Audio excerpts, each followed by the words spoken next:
What's up, guys?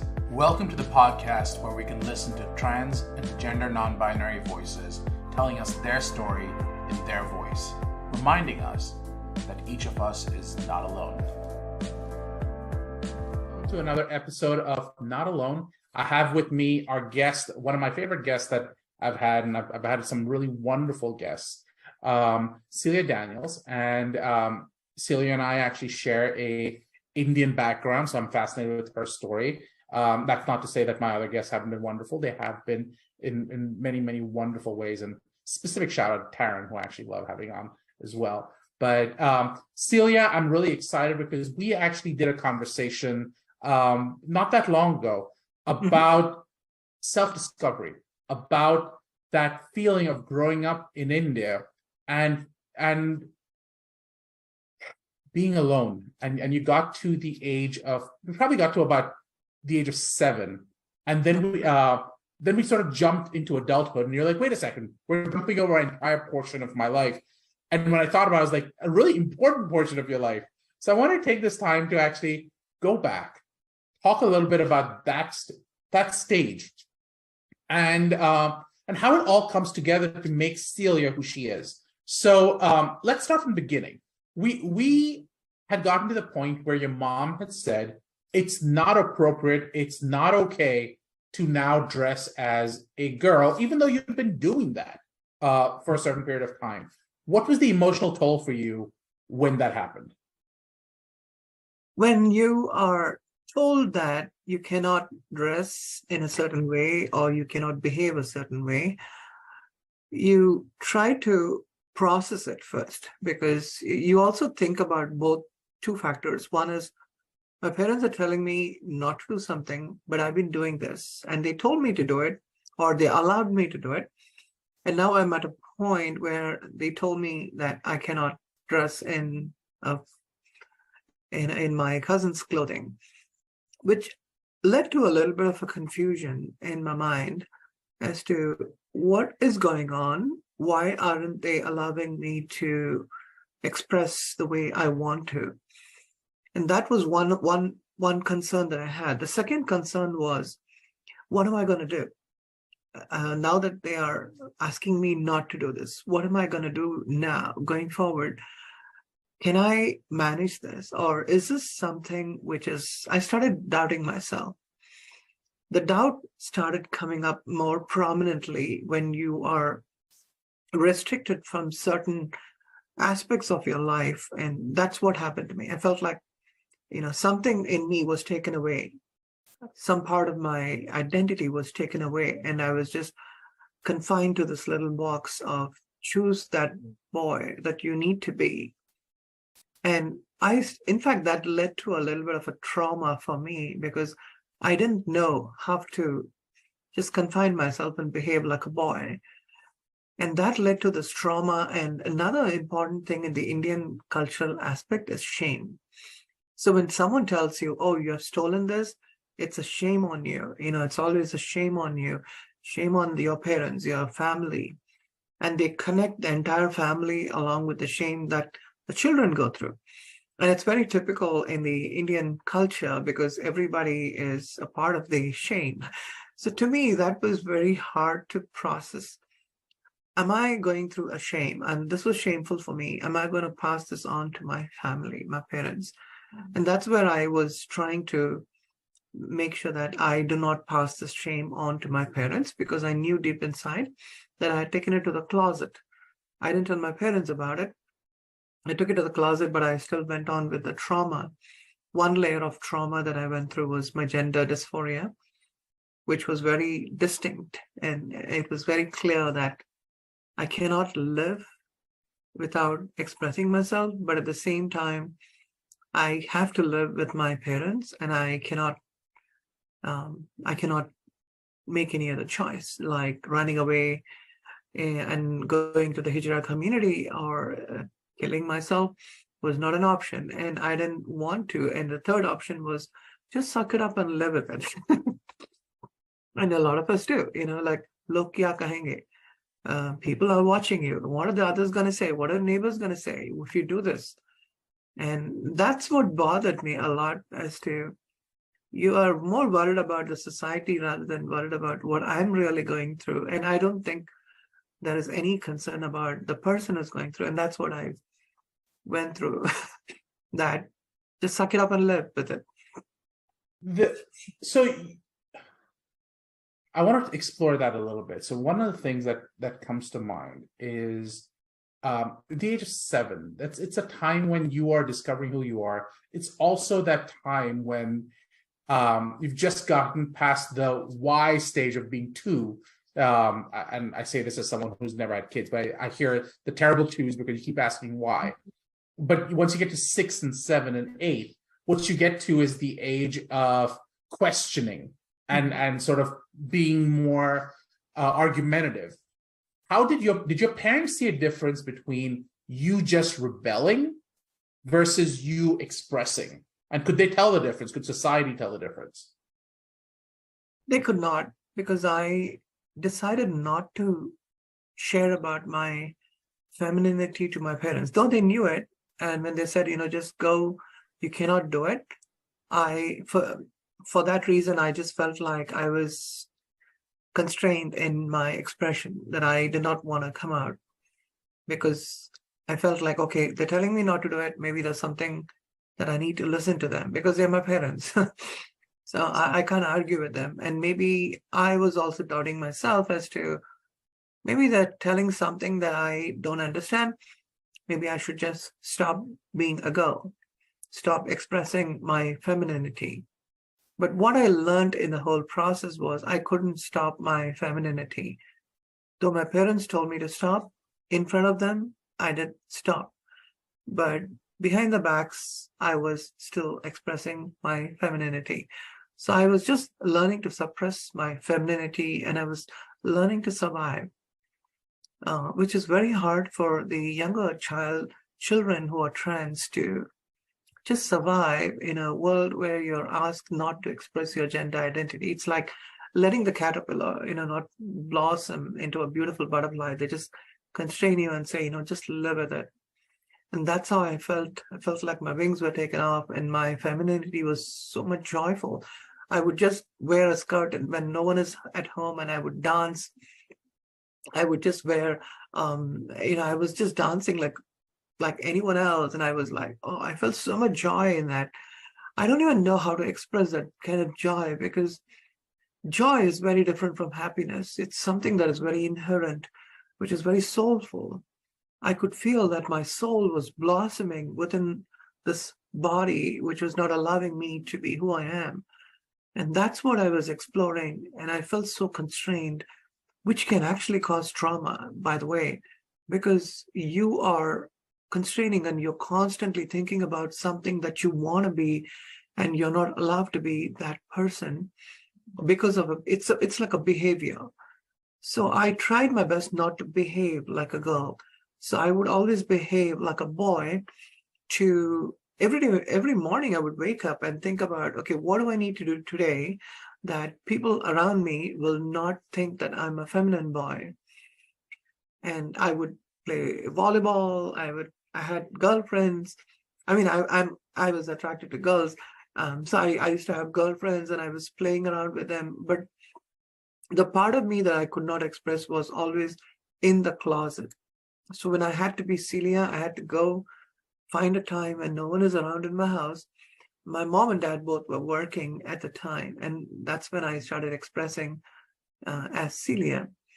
So it was very traumatizing, actually, because of the fact that you're restricted. The other thing is you start, it's like a balance every morning. And suddenly at one point you feel your femininity is taking over.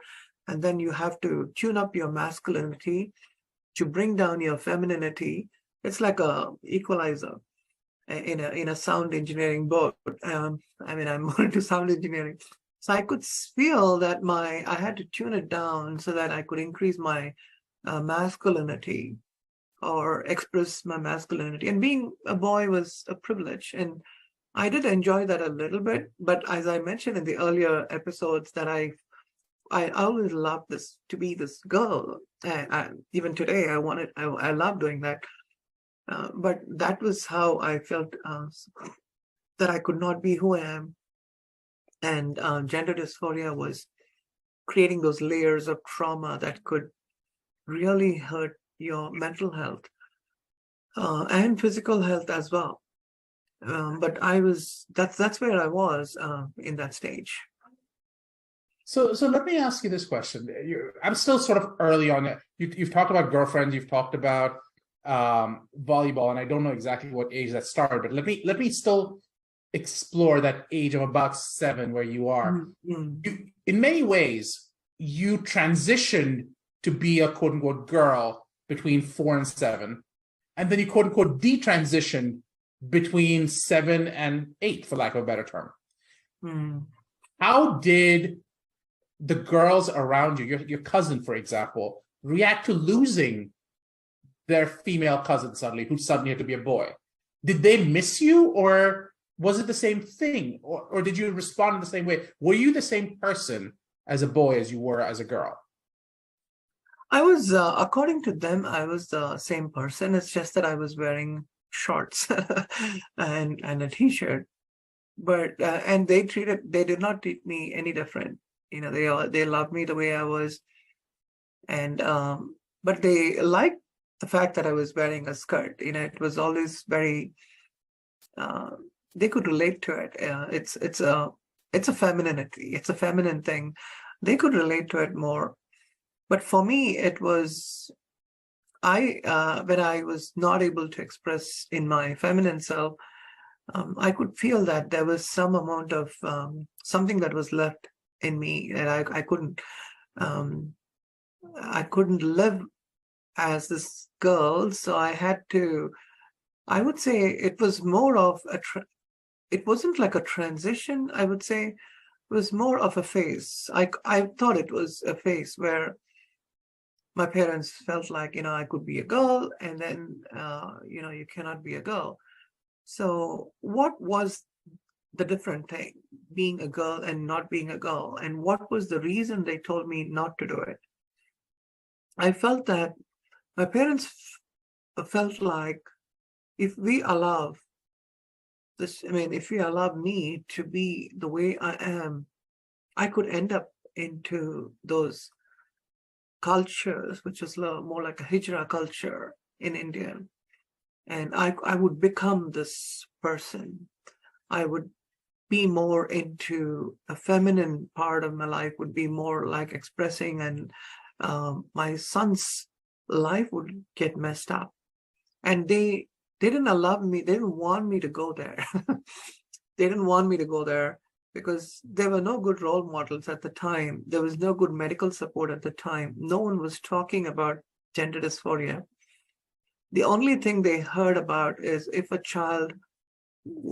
boy wants to become a girl, the only option they had was, you know, as I mentioned earlier, was to get out of the house or kill themselves. Or the third one is just agree to what the parents are asking you to do and live in that constrained community. So to me, I felt like I wasn't given an option, but I was just given the option of, okay, you need to suck it up. If you want to live with us, this is what you got to do. You can't be a girl. You're not a girl. You are a boy. And that was very clear. And to support that, early on, my parents were also, my dad was a Hindu and he became a Christian. And when he was young, not because he wanted to marry my mom, but when he was young, he became a Christian. And we were living as a Christian household. And one of the things that I learned in my early on in the church was, if you do something which is against the Bible, then you are a sinner. So as a child growing up, the nomenclature of male roles, male gender roles, male expressions were very clear compared to the female expressions as well. There was nothing in between. Women could probably act a little butch, but men, if you act a little sissy, you can get into trouble. All through your life in schooling, and even in elementary school, you could get into trouble. And I was afraid of that also. There was a part of me that kept telling me that if I continue to do this, I'm going to get beaten in the school. And I don't want to do it. I don't want to be called a sissy boy. And every time when someone calls me something which is not more male leaning related, like if they say something like, you're like a butterfly or something very feminine. If they just say something, immediately my mind would get worried that, oh my God, they found out. I also remember when I was young at that stage, I remember going to the terrace in our house. And when it is evening time, I used to wear a long skirt and I'll be walking around in the terrace. A terrace is just a rooftop where you can walk on top of the roof, and it's a flat space in India. And I used to go and walk there, but and you could also see the other houses next to you. And the boy that I used to play with saw me wearing a skirt that day. And this was, when I was really young, and I was so scared. So I didn't know what to do. And I didn't want him to go and tell the other boys, and they would start making fun of me and bullying, and everything goes with it. So I literally went to his house, and then I was asking him, hey, do you want to play? And then he said, yeah, I'll play with you. And I said, did you see anything else from me? And he said, yeah, I saw you wearing a skirt. And I got so scared. I thought, okay, he's going to tell everyone, and that's the end of me. Because if you live in one community right from your childhood to your schooling, high schooling, you could get into trouble, and it's going to affect your entire career. You're not moving from elementary to middle school to high school. It's all in the same one school. And if you are scarred when you're a child, you're carrying that scar all through your life till high school. And so I was so scared of that part of it. And I kept telling him that, no, I was not that. I was not dressing up. I was wearing something else. I was wearing a lungi, or I was just trying to get him off of his head. And actually, he didn't balk. He didn't care. He was like, okay, fine. If you say that, it's okay. And then he moved on. And you won't believe the amount of trauma that I went through a couple of days just to prepare my mind to tell him that I am not a hijra. I am not a boy who likes to wear women's clothes. So that itself was such a lot of trauma that children go through. And this is very cultural, very, very cultural. And it happens in South Asia, Southeast Asia, where there is a lot of family shame, or I would say the family influence, this community influence involved in it. When you're living in a small community, a village, or a small township, a town where your dad is known, your mom is known, and you are known in the school. And that's what happened. I lived in a small town where this whole thing just, it started coming into the open. But I just felt like I didn't want to come out, and because my mom told me not to do it. And I feel like, what if people find out? So also that part of it was justifying me as to, okay, I cannot do it, because if they see me, I'm done. And then my religion. So that's another layer, right? Which tells me, okay, you cannot sin. If you sin, you're dead. You're going to hell. So it was like, oh God, wherever I go, to school, in my house, in my community, which is the church, I'm like ostracized everywhere. And here is a child in the elementary school, just battling with so many layers of issues, which is not even dealt with from the adult standpoint. Even adults struggle through this. But as a child, I was going through it, which is very sad.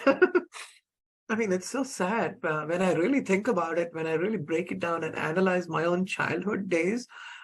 I don't want any children to go through this, because it is hard. I mean, it's so hard. Though I didn't know much of it, I was just trying to get on with life every day. These traumas can actually cause self-harm. So another element that I wanted to also add to, this is much before my 7th grade, is I felt so unworthy. I felt shameful within myself. And I'm just going to say, this is a trigger warning for some of you. There were 2 things that happened before I went. I think there are 2 things. Yes, one, during my elementary school, my uncle abused me. and this is my mother's brother, and he abused me one day sexually while we were in the same, we were living in a single bedroom house, and so any guests come, we'll sleep in the living room. So I was sleeping with him there, and because we didn't have any other place, we all just sleep as a family anywhere, and he abused me. I didn't know what to tell. I didn't know how to tell my mom, because I thought maybe because I look like this, he did it to me. And I just blamed myself. I said, okay, all this happened and he did this to me because I look very feminine or so. And then 2 years later, that was in my fourth grade.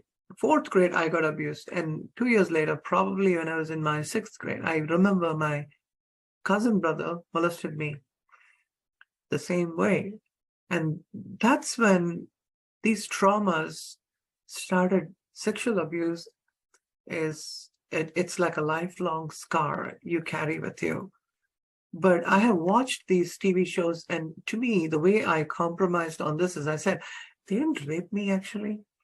They just molested me, so it's okay. Because we live in such a rape culture today in India that rape has become so common. Even in those days, children were allowed to see movies where there was a scene, the fighting scene, and there's always someone getting raped. And it was so common in the Indian cinema, which hit me so hard. And for me, I felt like I wasn't raped, so I'm okay. I mean, how is it okay? I didn't know anything at the time. I couldn't tell my mom, I couldn't tell my parents. That resulted in something which I also wanted to mention. I used to feel so worthless, and I was afraid of killing myself. So I used to tie my hands behind my back when I was a child. And I used to tie my legs and tie my hands, and I'll pretend like, okay, someone is going to kill me, so let me kill myself. And I wanted to suffer with, it's called self-harm. People go through self-harm in different ways. And to me, I wanted to do something which made me feel like I'm doing something wrong, but I wanted to punish myself. And it wasn't like a fetish thing. It was more like a painful thing. I was really in pain when I was in that self-harm, emotionally and physically. And that was very traumatic, because one day I was tied up and I couldn't loosen my bonds. I was a child. I didn't know how to tie myself. I did something wrong, and I was just tied up for like 10 minutes, just trying to untie. And I was so scared because I thought my mom and dad would walk into the house and see that I'm lying in a skirt tied up. And that's the worst that can happen. So self-harm was at a very early age. The 3 layers we talked about, like the mom telling me not to do, worried about my schooling, worried about what religion would tell me. And then on top of it, you have your uncle abusing you. And then I'm going through self-harm. It was a lot. It was a lot packed in my childhood days. And I know I don't know how I dealt with it, but I'm glad I didn't take my life. In all that trauma that I went through, I'm so glad that I didn't kill myself. But yeah, it was very traumatic. I mean, never sure how to respond to something like someone talking about something as vulnerable as self-harm or about rape. So, I mean, stating the obvious, but obviously I'm sorry. But that's a heavy thing for people to carry. So I hope you've gotten the care you need to work through some of these issues, obviously. Right.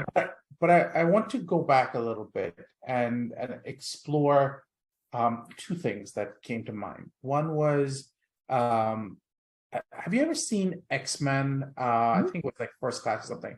There was a scene in it, and I heard that it was based primarily from the director, who is gay, and I forget which director this was, but the director basically, there's a line where the X-Men come to this kid and go, have you tried not being a mutant?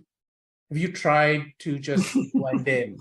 And it's supposed to be an allegory for being an LGBTQ individual. Have you tried not doing that?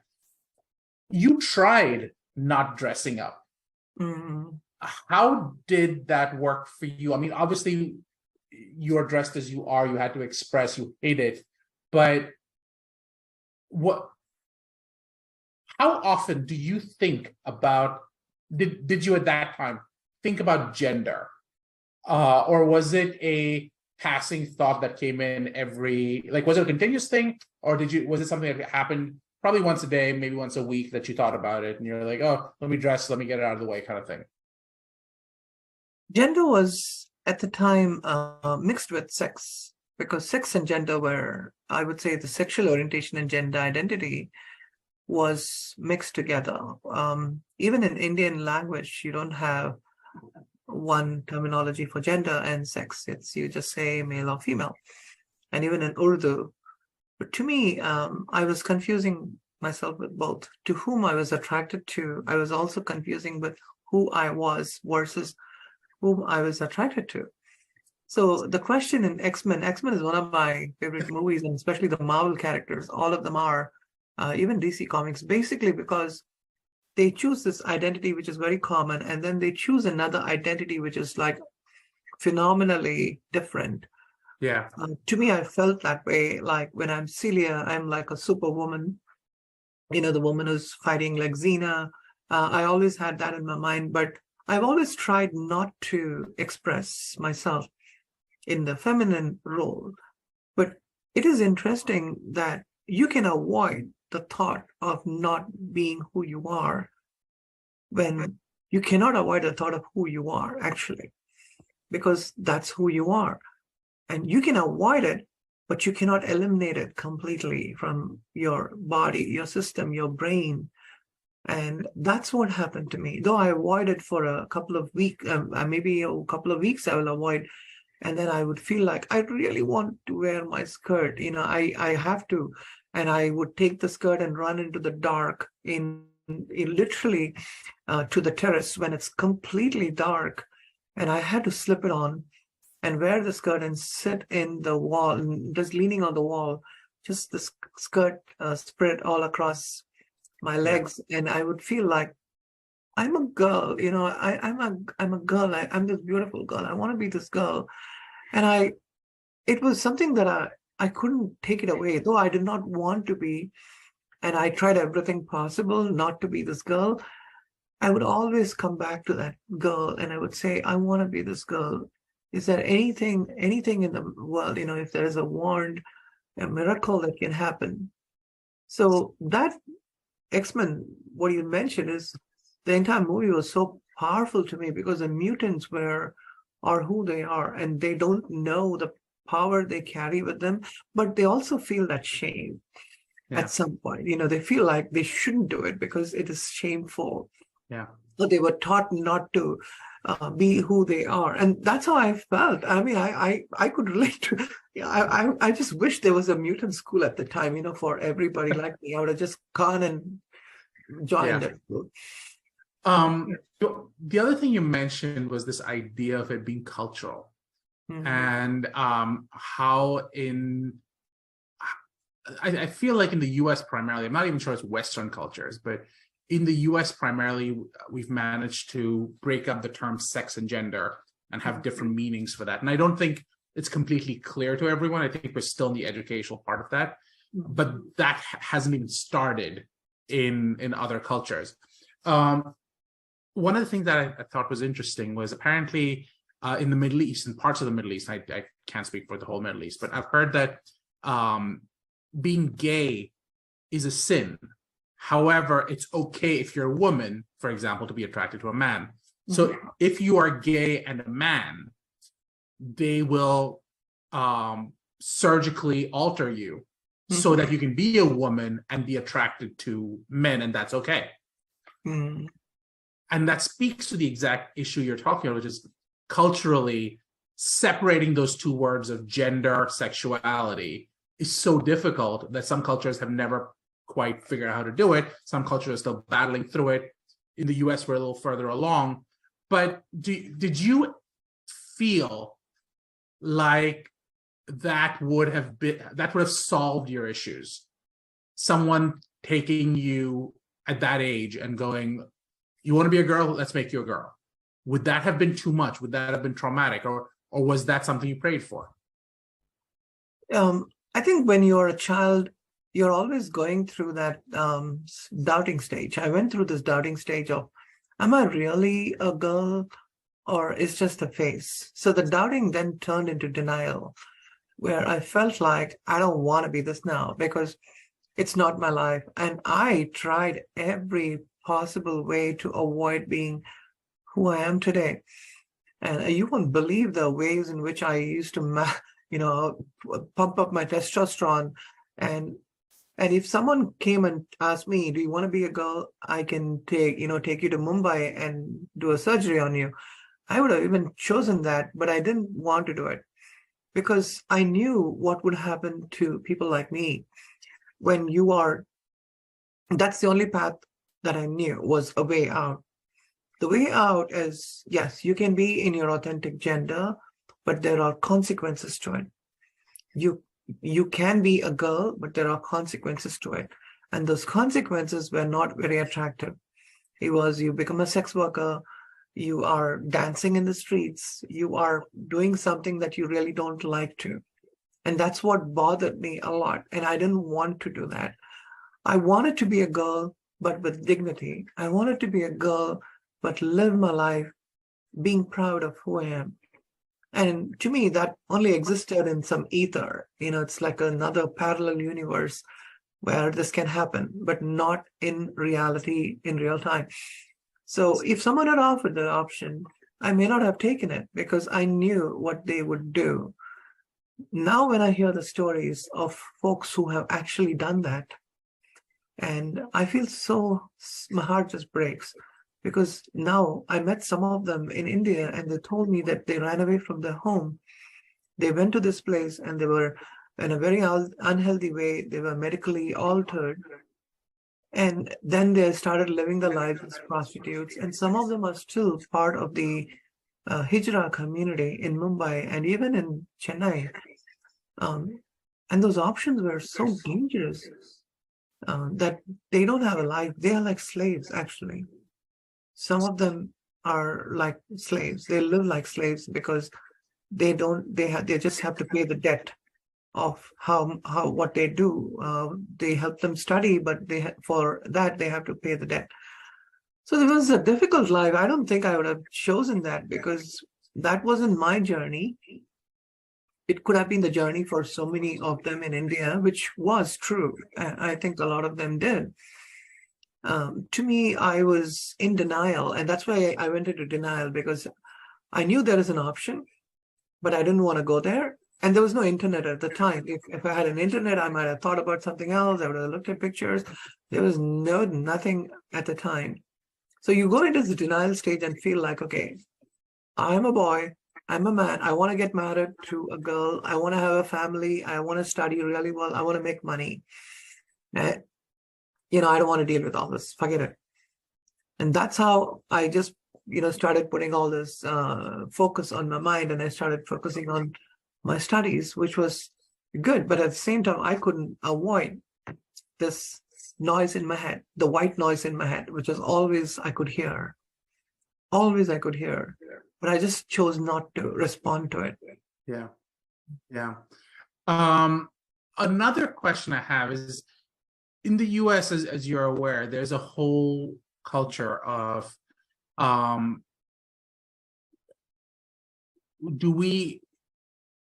problem is that society makes it so difficult to live with the consequences of possibly being who you are. But it's also happening at the same time as you're discovering who you are. And discovery is a complicated process. You talked a little bit about your journey. You talked about how you struggled with who you were, comparing it to who you wanted to be, and you wanted to be a boy because that would just make life easier, wouldn't it? But do you think that the newer generation, the younger generation who has or faces these similar battles, the options are a little bit easier in the US now, in that it's at least understood that this is an experience. Now, there's loads to be said for is it socially acceptable? No, there's tons of barriers that come along with that. But you now live in the US, you're seeing culture change around you. What would you say to parents who are saying, I have a transgender child? What would you say to a child who has that same kind of shame that you went through? Would you encourage them to be themselves? Or would you say, discover more of who you are before you make changes, or something else? Right. That's a great point. When you're in US, and I am in a support group, and I have a lot of parents always asking me as to, Celia, what would you say to my child? What would you do? And I always tell them, the parents, that listen to your child, as to listen to every word they tell you, and don't immediately respond to it. Let them breathe and do what they want to do. Because children, sometimes they feel like they are exploring, and some children are very clear on what they want to do at a very early age. But some children are exploring because they feel like gender is not a social construct for them, that they want to express in any way they want to do. But I also felt like one of the things that I always tell them is, your journey is so different that my journey cannot be your journey. And especially I found parents always trying to box their children because they have a binary mindset. So education has really helped a lot. Education and science has really helped the younger generation. And to me, I feel like when I meet the parents here, one interesting conversation I had with one of the children, I was talking about my story, and the child said, well, I wasn't going through shame. Like, shame is not an issue here because I was not going through shame. So I found that a lot of folks who lived in here in this country, shame is not an issue. It was very interesting. And they said, no, I wasn't ashamed of who I am. I was completely cool with what I am. And and their parents said the same thing, that we are not ashamed of our child. If a child wants to express, they can express. So there's something called a privilege factor also that was going along with within the community, that is white trans versus people of color. Because people of color like me, when I come here, and if my daughter comes out as trans, I associate shame with it. But she would not. But I associate shame with it. But folks who are born here, who are Caucasian, or who have moved here, if they have children they feel like they're just expressing themselves, and it's nothing to do with the culture or change or shame or societal issues. Because to them, they are running away from societal issues, and that's why they came to this country, right? It was all very Christian oriented, and they wanted freedom from the religious freedom they were looking for. And also that was an expression into so many other areas, gender, sexuality. And that's what I think is a big difference between children who are coming out in India versus coming out in this country. There is no shame aspect to that. They don't feel shameful about themselves. The self-esteem, maybe yes, because they feel low, because of society, they misgender them, or they ask them questions, or they make the parents feel like, I have a trans child in my house. But the interesting thing, Darshan, what I saw was, it even is very true with people who have children who are disabled in India. The parents don't want to talk about disability because they feel like the children are disabled, and it's not something they're proud of. Because in the Indian culture, the parents are always proud of the children and what they do. If the children are doing something to take away their expectations, then that leads them to a lot of shame, and they feel that they have failed their children. But it's quite the opposite when you come to this country. When the children come out, the parents feel like it's a privilege for them to open the channels and help them out in various ways so that they can provide an environment where they can thrive, which is what needs to happen in India. So when I started talking to the parents in India, I told them about about my story, and they could relate to it because the minds are in India still. They are, the body is here, but the mind is still in India. I mean, it's like me as well. I'm a Gen X. So a lot of that Gen X and baby boomers have a big understanding of the trans kids versus the parents over here as well.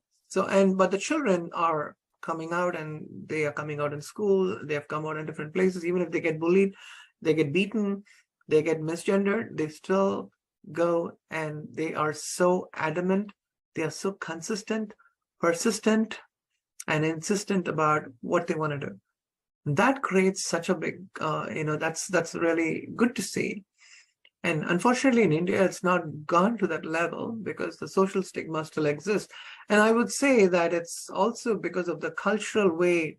It's a 4,000-year-old culture. This is something we cannot just remove it and say everything is cool now. So it's going to take time for the Indian folks or people who are in South Asia to really understand sexuality and gender and the spectrum that exists. And it's very patriarchal, right? I mean, that's one of the reasons why I feel even countries in the Middle East, they make men go through the surgery to become a woman because they are creating the social construct. And it's okay for them to become a prostitute, and that because that is acceptable. But they don't want them to thrive. They don't give them a life to live, or they don't want them to become executives in a company. But they just want them to be a prostitute, have a surgery. But this is what I want you to be. That is also a societal issues right now. We are going through societal issues while we are having these challenges as a child, as a gender, with the gender journey. So it's all together. When I really think about it. I love it. I'm gonna add a couple of comments that we're well past time, but I always love talking to you. Yeah. The first thought is you mentioned the fact that it's a 4,000-year-old culture, and I'm Hindu, so I go back to some of the Hindu mythology. But when you think of the Hindu mythology, and you go, well, isn't it a very patriarchal, very machoistic culture, if you will? But then you think about things like Arjun, who spent a year dressed up as a woman. You think about the fall of the greatest fighter in the Mahabharata, which was Bhishma. And he fell at the hands of Shikhandi, who was a woman who came back as a man just so that she can cause the fall of Bhishma. And then you talk about there are numerous depictions of what's referred to as Ardhanareshwar, which is the half man, half woman versions of gods. So while we cower behind the idea that these concepts of male and female are 4,000 years old, we have examples within our religious books that demonstrate that that's not necessarily true. We just choose to focus on other parts of it.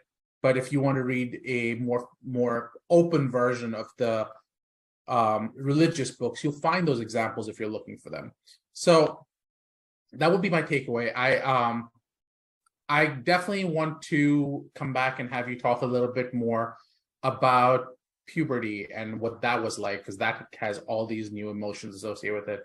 But Celia, before we go, any last parting words? Yeah, since I'm a sci-fi buff, I always ask this question to the students or the audience. Basically, if an alien comes to planet Earth, the first question they would ask is, are you Earthlings? Or they wouldn't ask you whether you're male or female. The only question they would ask is, am I on Earth, or is this Earth, or are you Earthlings? That's the way they would address the life form on Earth, rather than putting a gender to it. And if we go to another planet, I'm hopeful that we will someday, we will never see gender. And that's when it'll hit us that how small we are in terms of our thinking. And to me, I always think that it's such an expansive way. Maybe it's a social construct, but we cannot have every laws and everything based on the social construct. You want to start a family, go for it, but don't oppose someone who is more open about the gender, or they feel gender is a spectrum. Anyway, I definitely wanted to leave that thought with that, and just imagine that the alien is asking us the question: are you male or female? No, the alien would never ask that question. But that's what we should be thinking about, that we are living in such a big, vast universe, and the issues we are dealing with are so minuscule. I'm hopeful that someday we will not be debating about gender, rather talking about something else, like how do we create a life form from some other way. Anyway, it's a long conversation on that. Thank you, Celia. And we'll have to bring you back and we'll have you discuss how the original Star Trek had men wearing dresses. I don't know if you remember that part of it. So, Yeah. so there's that. Good talking to you, Celia. We'll have you back soon. Absolutely.